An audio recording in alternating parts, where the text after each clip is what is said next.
Jessie Harper, Taylor McQuillin, and Coach Candrea. Coach, if you don't mind starting us off with an opening statement, and then we'll open it up for questions. Well, at this stage of the game, it's a win's a win. And, we were seeing the ball well, but just weren't squaring it up offensively. I think Taylor did a good job of working with a tight zone, to be very blunt. Couldn't quite figure out what it was going to be, but at this stage of the game in postseason, you'll take them any way that you can, and so hopefully we've saved up a lot of hits for tomorrow. Questions? Jessie, on that home run you hit, what kind of energy did that give the team, and what did it mean to you to really 0-0 game there midway through the game? What did it mean to you to power that one pass?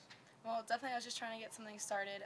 Taylor was throwing a heck of a game, and we were putting bat on ball, but it wasn't getting the drops we would like to get on base. But it definitely was a momentum starter. I think we had a few big key at-bats after that, but the balls just weren't falling for us. But I'm confident we're going to come out with our game tomorrow and put a lot of runs up on the board.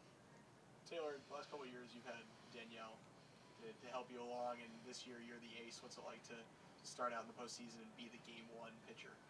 Yeah, I think it's super exciting. I think last year we had a great staff as a whole, and I think this year we have the same too. So just knowing that I have girls that can work behind me as well. But I think that the key to today's game was defense, and they really stepped up and played behind me very well. And I think that that's something that we did a lot last year as well, especially with Chuli going out there, getting strikeouts and putting the ball in play and letting our defense work. So the postseason's just a different game. So I think that coming out today was super exciting, and we just got to keep it rolling.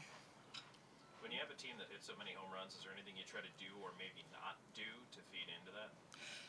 No, not really. I think that one thing that you have to realize is that the team that we played right now is very aggressive. They came out, they didn't let any type of count fool their swings, whether it was 0-2, 2-0, 3-1. They were going to come out with their hard swings and really hack at good pitches. So I think they did a very good job doing that. So it's just me kind of learning how to work with a tighter zone and put pitches in key places to get outs when needed.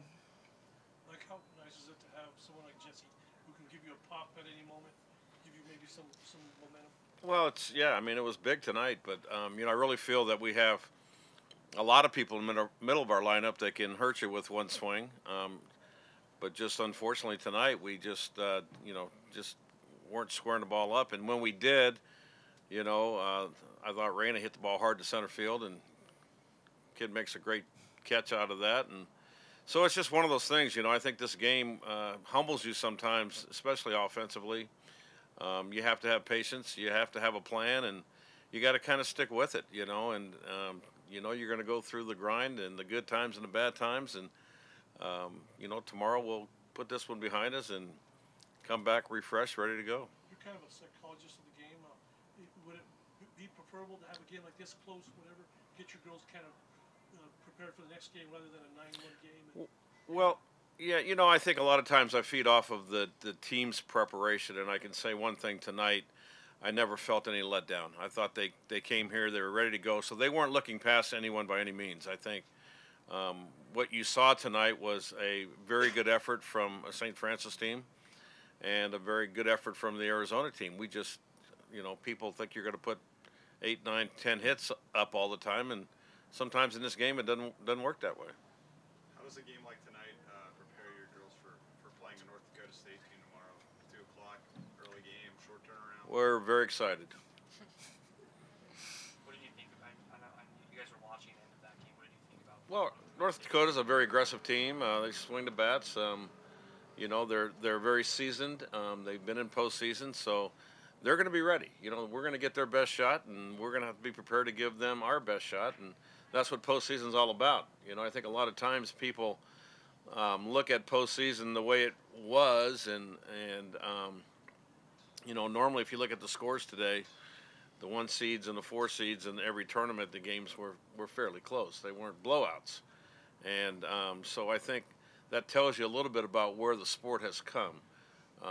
I really feel in this day and age, any team at any given time that makes postseason can give you a run for your money. And so my big thing with this team was making sure that they were ready to compete, and I thought they were tonight, and they will be tomorrow. What did you think of Ashley's performance being back in the lineup? She did well. I mean, obviously, I had to have a little bit of confidence watching her in practice to make sure that she was ready.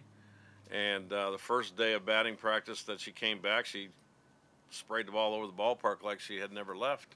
So that made me feel good. You know, you got a senior there that wants to be in this game at this moment and this time, and so I thought it was really great that the fans gave her a nice little cheer at the beginning of the game. But you know, she's ready. She's we just have to minimize her swings, number of swings right now.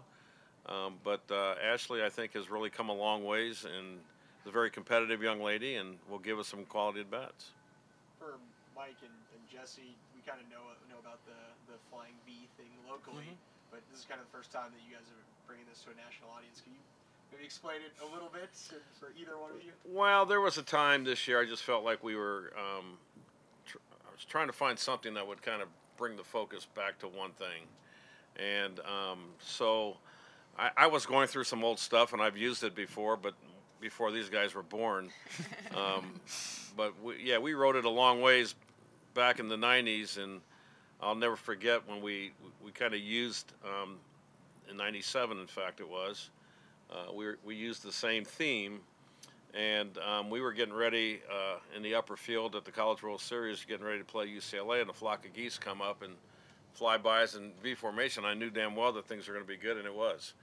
You know, so I was kind of looking, and I found, came across the, you know, how geese fly in the V, and how, you know, it's kind of interesting because they take turns leading. If someone falls, another geese goes down and takes care of the fallen geese. But there's a lot of similarities with a team that you would like to have.